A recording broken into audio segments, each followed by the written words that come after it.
Hola, buenas noches. Mi nombre es Silvia Gabriela Gómez Torres. Me encuentro en la ciudad de Aguascalientes, capital del estado al mismo nombre, a los 14 días del mes de julio del 2024. Curso el doctorado en Derechos Humanos y Litigación Oral en línea en la Universidad IESPRO.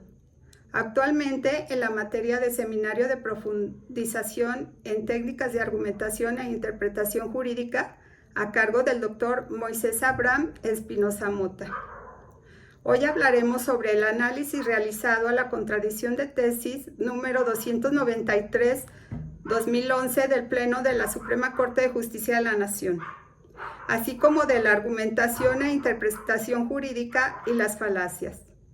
El documento de la contradicción de tesis surgió entre el primer tribunal colegiado en materia administrativa y del trabajo del 11º Circuito y séptimo tribunal colegiado en materia civil del primer circuito. La contradicción surge respecto a la jerarquía de los tratados internacionales de derechos humanos en relación a la Constitución mexicana y el carácter obligatorio o orientador de la jurisprudencia emitida por la Corte Interamericana de Derechos Humanos, resolviendo la Suprema Corte de Justicia de la Nación que sí existe contradicción de tesis, analizando dos cuestiones principales: la posesión jerárquica de los tratados internacionales en materia de derechos humanos respecto a la Constitución y la posición jerárquica de los tratados internacionales en materia de derechos humanos respecto a la Constitución, y el carácter obligatorio u orientador de la jurisprudencia de la Corte Interamericana de Derechos Humanos, concluyendo que los derechos humanos reconocidos en los tratados internacionales y en la Constitución no se relacionan en términos jerárquicos y que todos forman parte de un mismo catálogo normativo con la finalidad de proteger los derechos humanos, resaltando la necesidad de interpretar las normas de derechos humanos de manera que siempre se favorezca la protección más amplia de las personas.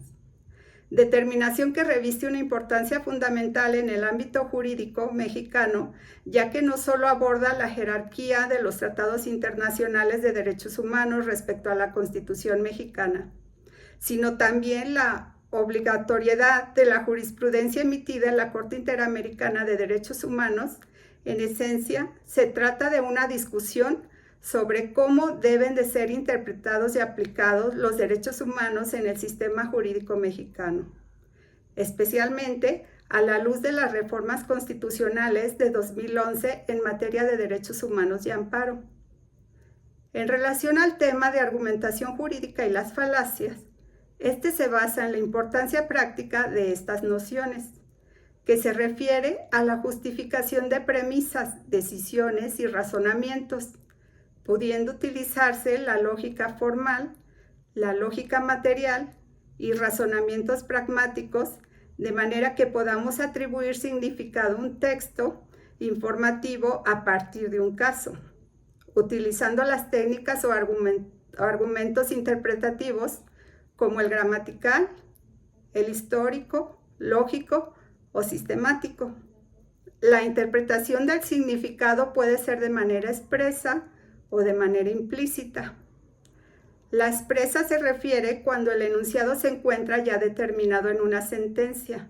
es decir, ya tiene atribución de significado, pero no una interpretación. Y la implícita es cuando se limita a atribuirle un significado a un texto, es decir, cuando se funda en lo estipulado en el artículo de una norma, pero no ha sido cuestionado o interpretado. Asimismo, la interpretación de un derecho constitucional existe aun y cuando en el texto no se cite de manera implícita o solo se utilice el texto normativo. Por ejemplo, citar un derecho humano a la salud, no se señala el artículo ni el texto de la Constitución, por lo que podemos decir que la norma es el significado que se le atribuye al texto, el cual coincide en el enunciado interpretado, es decir, no nos interesa el texto, sino el significado que se le atribuye.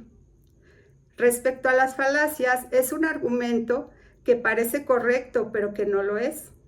es cuando se pretende probar algo sin aportar razones o pruebas que justifiquen el argumento, utilizando solo premisas. Por lo anteriormente expuesto, concluimos que la argumentación interpretativa te permite estudiar el derecho en acción y ganar un juicio de manera correcta, toda vez que la principal cualidad de un buen desempeño jurídico